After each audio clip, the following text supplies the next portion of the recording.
To get the best performance from your Yukon II, it's critical that you perform regular, thorough cleaning and maintenance procedures.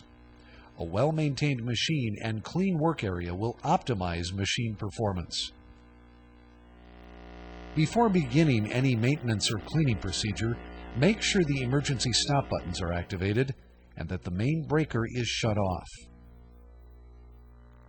Every day you should inspect your machine and wipe it down with a wet cloth. Clear away all buildup of dirt and cutting residue. Be sure all moving parts are clear and properly lubricated.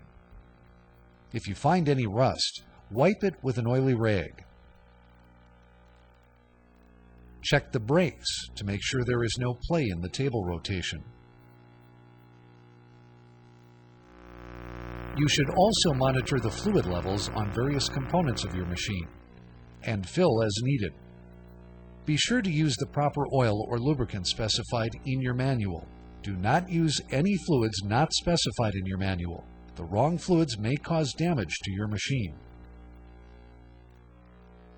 There are a number of components that require lubrication on a regular basis. Study your operation manual to understand when and where to grease your Yukon II. Different components require lubrication at different periods: weekly, monthly, semi-annually, and annually. Establish a regular schedule when performing these operations, every Friday, let's say, and then keep records of their completion. Perform calibration procedures on a regular basis to ensure that your Yukon II operates within specifications. Blade dialing is a procedure that aligns the arbor perpendicular to the cutting table, creating cuts that are square with the polished surface of the stone.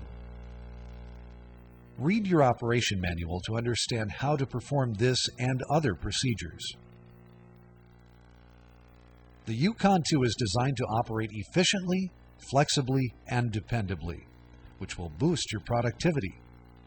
Failing to properly maintain your machine will hinder its performance and reduce its life.